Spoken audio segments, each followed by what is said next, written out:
orang solat hanya ngimam pas datang masjid waktu qomat, solat fardu ngimam, setelah itu dia balik tak solat sunat tahiyatul masjid, tak solat sunat apa-apa, dia tak pamit, dia ya walaupun kita nggak tahu, tapi dia ngomong atau bicara tentang orang itu, tentang dia yang tak senang ya. Terus sahabat itu ghibah, itu salah satu dosa besar itu. Terus sahabat bertanya, tapi kalau ya Rasulullah, itu memang orang itu kenyataannya seperti itu. Kalau itu kenyataannya memang seperti itu adalah ghibah. Tapi kalau kita tambah lagi dosanya, itu orangnya tak seperti itu dan kita ngomongin orang itu faqad bahattah, itu buhtan namanya. Itu derajatnya lebih tinggi lagi dosanya. Lagi fakir. Iya, kita misalkan mengatakan orang itu, dan itu pun ada. Misalkan orangnya tak pandai, orangnya bodoh. Itu memang dia, bukan kita bilang ada kekurangan. Tapi kalau misalkan kita sebutkan itu, dan itu memang itu ghibah dan itu dosa besar. Apalagi kalau kita bohong, kita nambah cakap. Nambah cakap. Itu dosanya lebih besar lagi. Bagi cahaya dia tu. Kena cahaya belakang tu kan. Kau nampak handsome Ustaz. Ustaz ni, nama Ustaz ni Royan. Dia daripada, cuba cerita tentang Ustaz. Ramai dah dengar. Baik. Kita di sini suara jelas atau duduk di mobil? Tak, sini jelas. Sini. Saya takut ada mobil yang lewat, kereta. Nama saya Rayyan Abdul Rahim Bayan.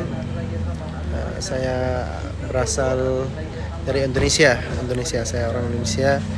Alhamdulillah Allah beri, ini salah satu takdir yang kita tidak bisa pilih ya. Kita lahir di mana, keluarga dari mana, keturunan siapa, ya itu kita bisa pilih. Itu mana takdir. Ya. Alhamdulillah. Ya, alhamdulillah.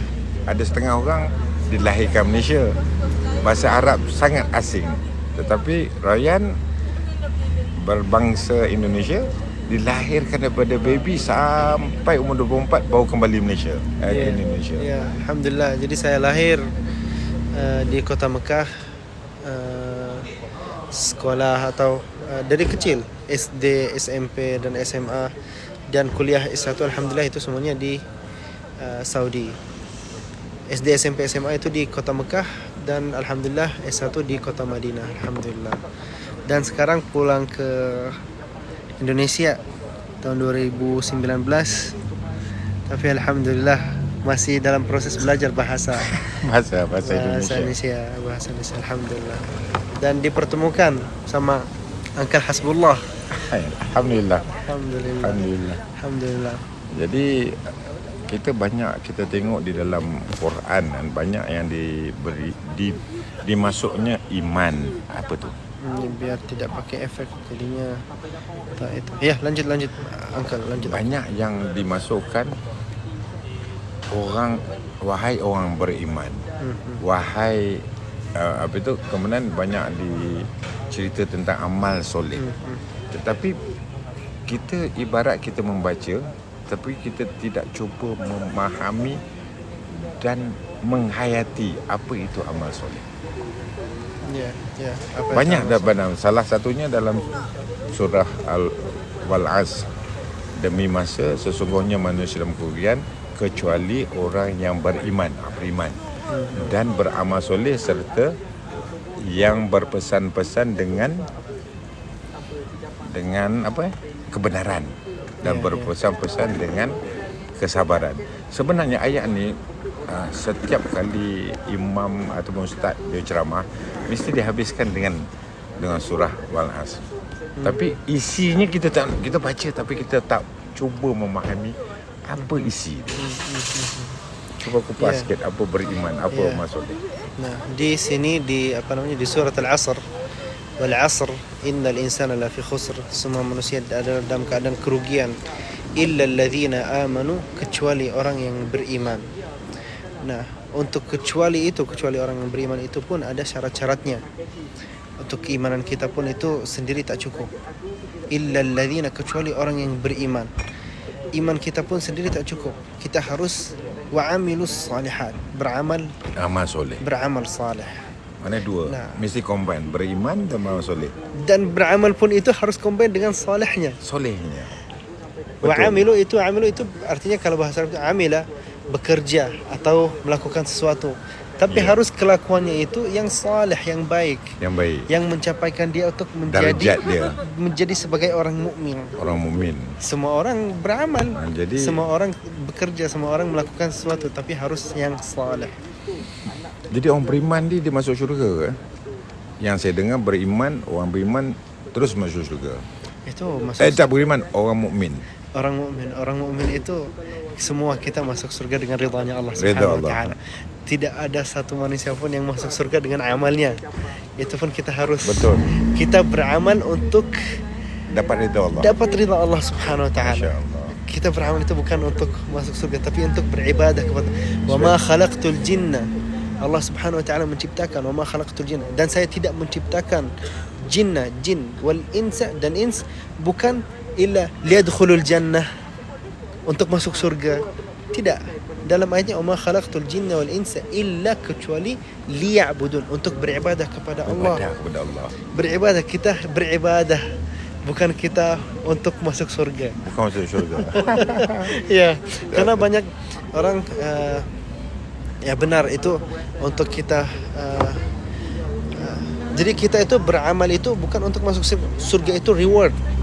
Kita bukan mengejar rewardnya. Reward itu adalah plus, bonus. Bonus. Kita yang kejar itu adalah ridha Allah Subhanahu wa taala. Ridha Allah.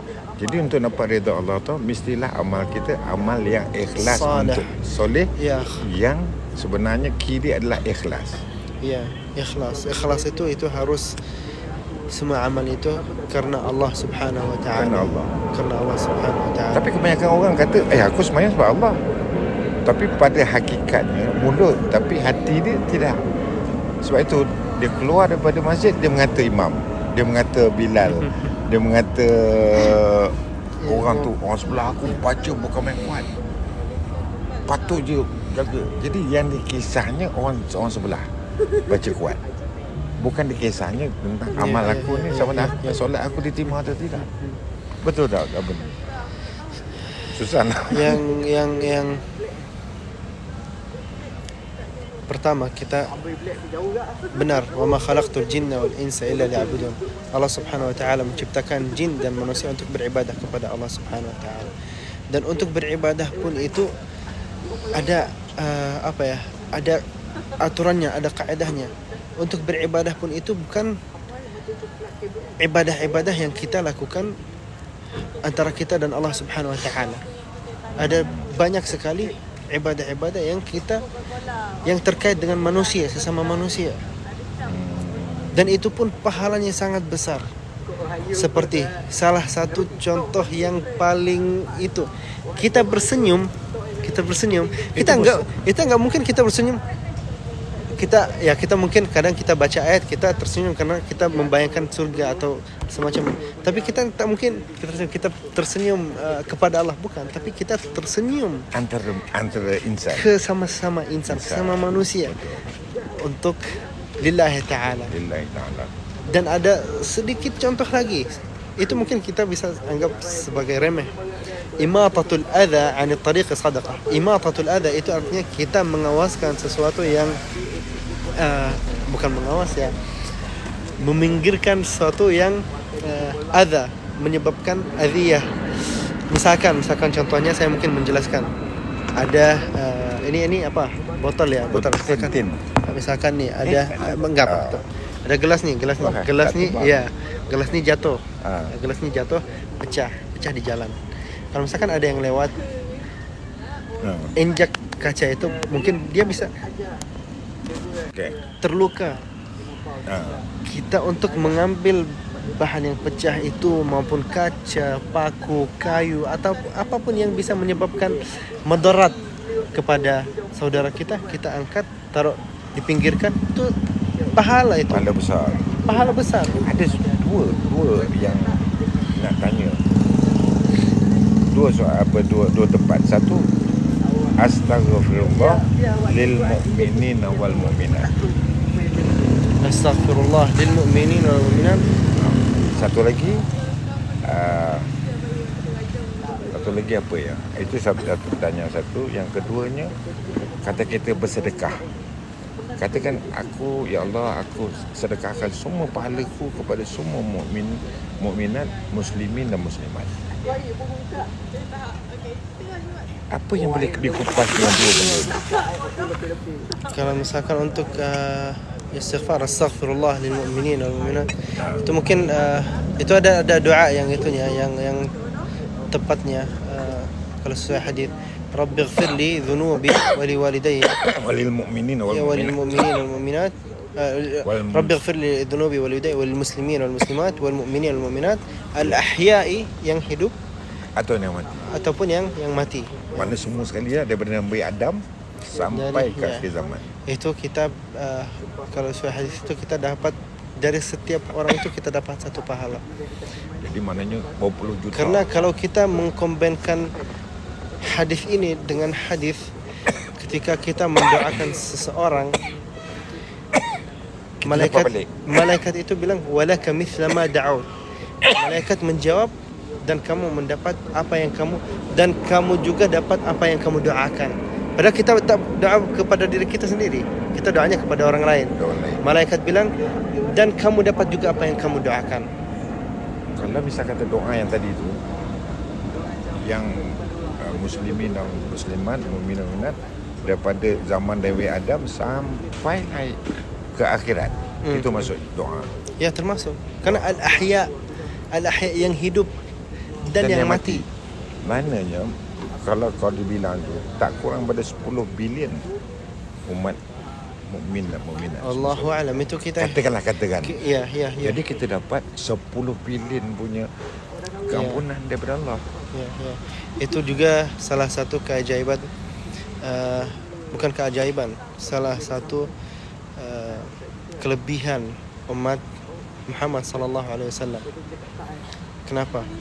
Kita umat Muhammad diberi umur yang pendek. Betul. A'mar ummati baina 60 wa 70.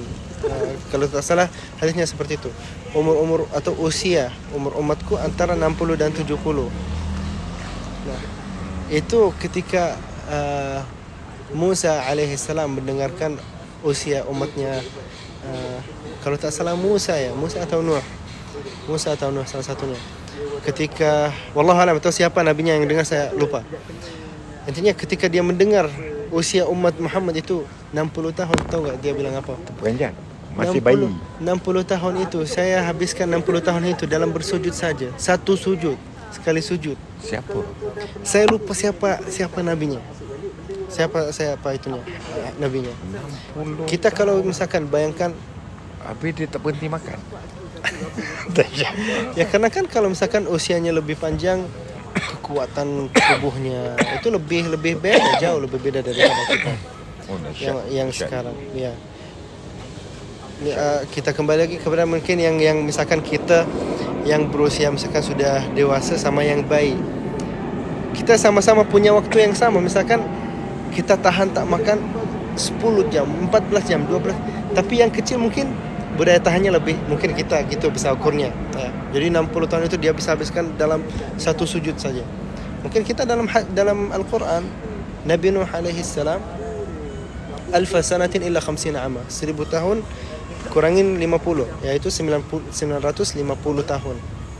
Itu umurnya. Bukan umurnya itu, bukan. Itu adalah masa berdakwah. Masa dia berdakwah. Kalau maknanya hidupnya mungkin 1000 tahun lebih. Mungkin. Mana zaman Nabi Muhammad tu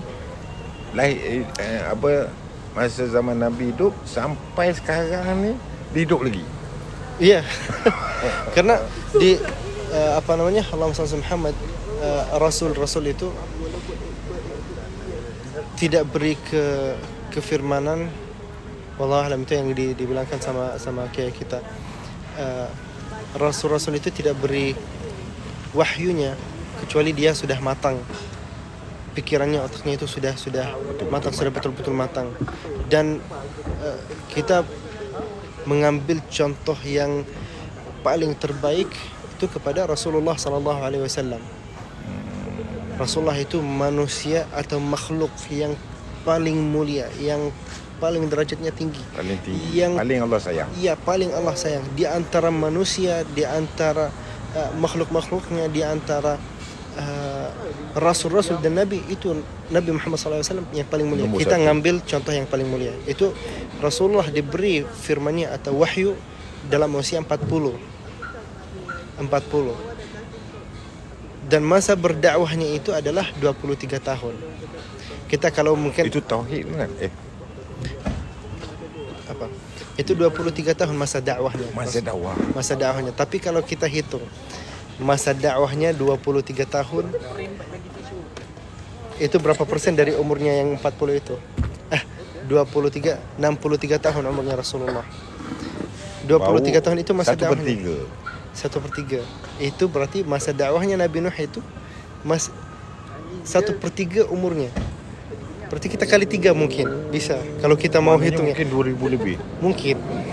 Wallahu a'lam. Zaman Nabi Adam lu. Mungkin. Nabi Isa. Wallahu a'lam. Mungkin ya, mungkin. Wallahu a'lam. Jadi intinya kita dengan semua tahun-tahun itu kita dapat pahalanya semuanya dari awal sampai akhir. Dari awal sampai akhir dengan doa Rabbighfirli dhunubi wa liwalidayya Walil mu'minin. ولجميع المسلمين والمسلمات والمؤمنين والمؤمنات الأحياء منهم والأموات برحمتك يا أرحم الراحمين. Itu dalam doa lah kan. Satu saya nak kongsi, saya buat rawatan. Dan rawatan tu kadang-kadang dia tak bertegur dengan adik-beradik ya, dengan abang dia tak bertegur 6 bulan. Nah. Lepas tu saya kata macam inilah. Kamu ampunkan, kamu maafkan Abang. apa saja dosa abang ataupun apa saja yang abang ni maafkan. Itu yang pertama. Yang kedua, kamu sedekahkan semua pahala kamu kepada abang kamu. Respon dia, Ji, mana boleh macam tu? Pahala saya dah sikit. Kalau saya sedekah, apa yang tinggal pada saya? Itu kamu silap. Kamu sedekah pahala kamu, Allah bagi sebanyak itu juga kepada kamu. Alhamdulillah, ada 2-3 yang macam ni lah, bergadungan, adik-beradik bergaduh dengan kawan, tak ada dah, putus dah tu. Bila dia buat apa yang saya cakap sebelum tidur kan, dia ampunkan apa ni, dan minta Allah supaya diampunkan dosa orang tu, dan dia beri semua pahala dia bagi kepada orang tu. Dan alhamdulillah, pagi esok ni abang dia telefon selepas 6 bulan tak bercakap. Awal pukul 8 pagi esoknya abang dia telefon. Dan anak saya sendiri dia bergaduh dengan kawan karib dia. Kawan karib dia malam macam ni, waktu ni saya beritahu, maafkan dia. Cuma maafkan dia dan sedekah pahala awak semua. Pagi esok pukul 8 kawan dia telefon. Dan adalah 2-3 event yang benda ni terjadi. Jadi sebaik-baik kita, sebaik-baik setiap malam kita ampunkan semua orang yang kita bergaduh, semua orang yang kita tak bertegur sapa, ampunkan dia dan sedekah semua pahala pada mereka. Tetapi terjadi keajaiban daripada amalan. Apa komen? Itu komennya. Di sini ada 2 sisi, pengampun dan sedekah pahala. Untuk kita mengampun itu di zamannya Rasulullah SAW itu ada ceritanya itu. Ya. Ada ceritanya percis seperti ini ceritanya. Tapi itu dari sisi untuk mengampun dan memaafkan. Ketika Rasulullah SAW duduk di masjid bersama Nak ni lagi. Tak cukup. Ya, ketika Rasulullah SAW duduk di masjid bersama sahabatnya radhiyallahu alaihim, Rasulullah bilang akan masuk dari pintu ini, pintu masjidnya akan masuk dari pintu ini salah satu ahli surga. Salah satu ahli surga. Berarti dia akan masuk surga dengan makna seperti itu. Akan masuk dari pintu ini salah satu orang penghuni atau ahli surga. Penghuni surga. So masuk sahabat. Masuklah salah satu sahabat. Tidak ada pun yang berbicara atau berkomen. Sudah Rasulullah bilang seperti itu, mereka terima sampai nama apa ya, mereka percaya dengan apa yang disampaikan oleh Rasulullah SAW. Tapi ada salah satu sahabat yang penasaran, kepo, yang pengen ikut. Bukan pengen ikut, pengen tahu itu apa rahsia dia, apa amalannya, rahasianya apa yang sampai Rasulullah menjaminkan surga kepada sahabat itu. Betul. Ikuti dia. Tidur rumah tu. Orang itu masuk ke rumahnya. Sahabat itu datang. Assalamualaikum, waalaikumsalam. Kalau tak salah ceritanya, dia bilang, saya datang dari luar kota Madinah dan saya tak punya tempat tinggal. Apakah saya bisa tinggal di rumah antum? Itu bilang, ya silakan. Karena sahabat yang di Madinah di zaman Rasulullah, mereka terus. ya. ويؤثرون على أنفسهم ولو كان بهم خصاصة. ويؤثرون على أنفسهم ولو كان بهم خصاصة itu apa artinya? Itu salah satu sifat orang ahli Madinah di zaman Rasulullah. يؤثرون على أنفسهم ولو كان بهم خصاصة. Mereka memberi atau mereka mengasih walaupun mereka itu butuh. Beda dengan misalkan ada yang ngasih, misalkan dia punya misalkan uang 1.000 ringgit. Dia ngasih istilahnya dia ngasih 50. Berarti dia mampu.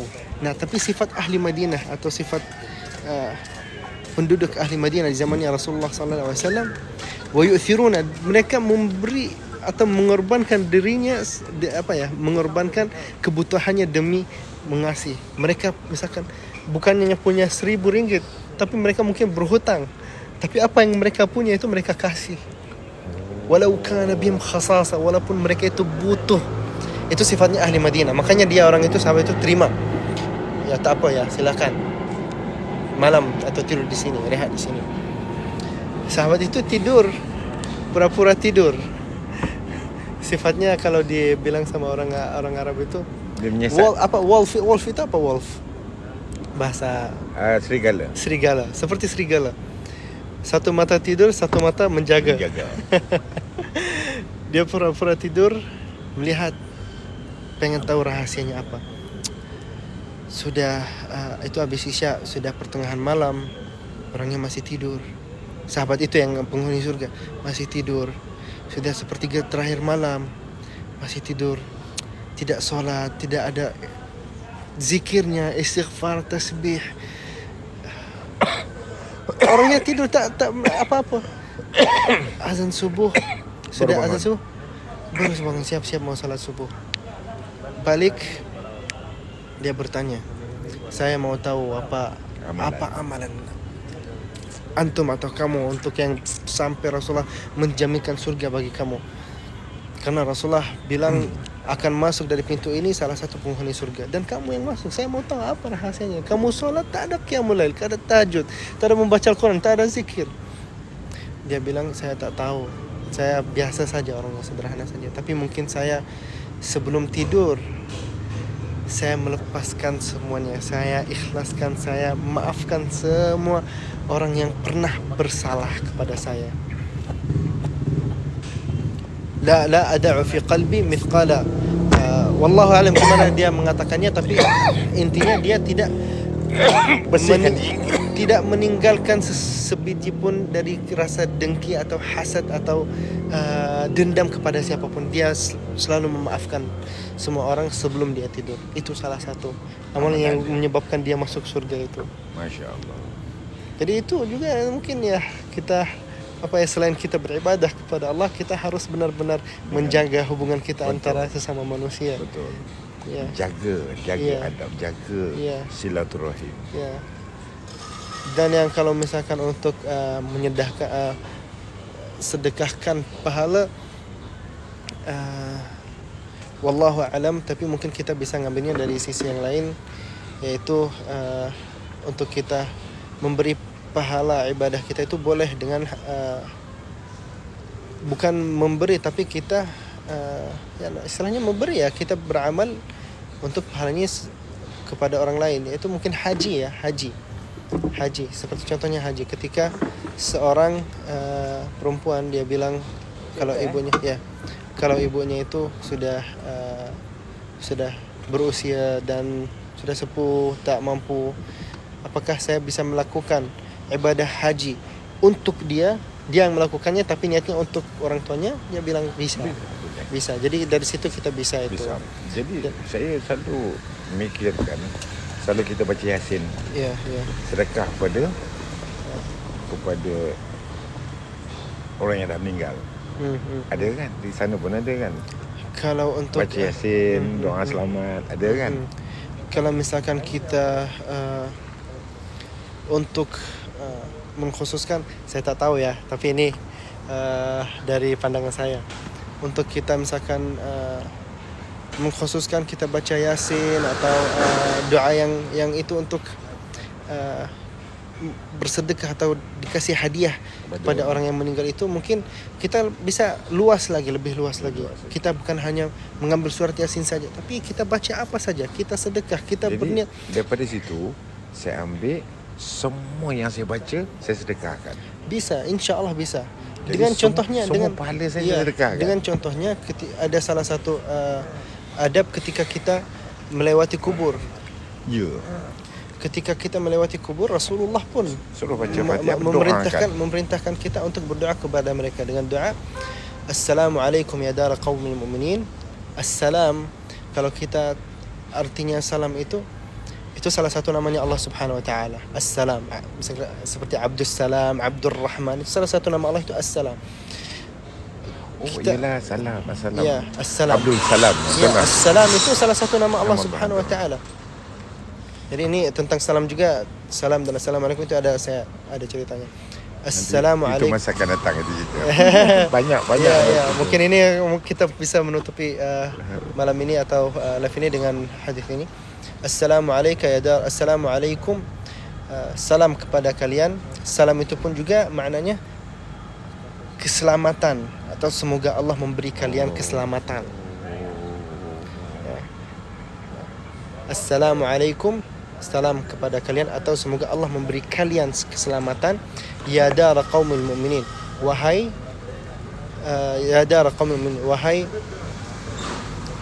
apa ya, qaumil, ya dar itu tempat tinggal, qaumil mu'minin golongan orang-orang mukmin. Saya mungkin kasih terjemahannya ya, tapi untuk itunya boleh disambung. Mana salam ni apa? Mana sebenarnya? Apanya? Salam. Apa mana salam? Maaf. Abdul Salam kan?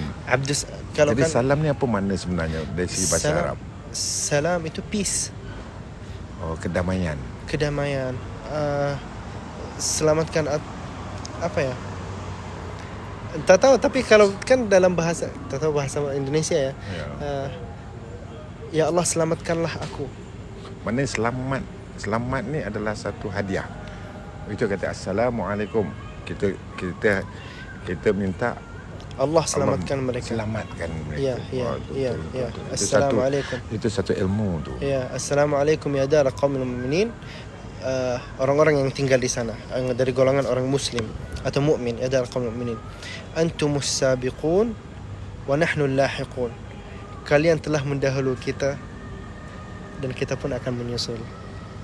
Antumus sabiqun, kalian telah mendahului, wa nahnu lahiqun.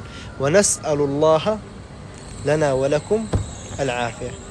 Wa nas'alullah, dan kita meminta dari Allah Subhanahu wa taala agar al-afiyah, memberi kita dan kalian afiyah. Afiyah ni mana kesejahteraan, kesihatan. Maksud afiyah ni luas sekali. Intinya itu semoga mereka itu selamat juga kita kembali kepada. Sebab itu ada salah satu hadis tu, Nabi Muhammad sallallahu alaihi wasallam melarang kita menjadi menjadi sabar. Minta Allah supaya tergolong pada golongan orang sabar. Dilarang tu. Minta afiat. Kenapa? Ada satu hadis tu kan? Kenapa? Karena kalau kalau kita ngambil sabar dari satu sisi, yaitu kalau untuk bersabar itu kan, sifat sabar itu kapan keluarnya? Ketika terjadi ujian atau musibah. Jadi kalau kita minta sabar, kita minta Allah beri ujian. Iya. Betul. Nah, terus ada satu lagi, kesabaran untuk melakukan ibadah itu sebenarnya bukan sabar, ya lebih ke mujahadah. mujahadah usaha. Ya, kita usaha. untuk apa namanya bangun subuh atau ngaji dengan kesibukan kita meluangkan waktu untuk ngaji silaturahmi itu berat, itu bukan sabar tapi mujahadah, apa bahasa itu? Mujahadah berusaha. Berusaha. Bersungguh-sungguh. Ya. Oh, ini sabar tu itu termasuk dalam sampaikan dengan kesabaran. Itu betul. Sampaikan kesabaran, bukan jadi orang sabar. Ya. Kalau kita mencari sabar, mana kita minta doa supaya Allah memberi ujian kepada kita. Iya. Betul. Ada wallahu a'lam. Mungkin sampai sini saja ya sudah itu. Okay. Subhanakallahumma bihamdik. Kita sambung nanti insya-Allah di masa akan datang kita akan terus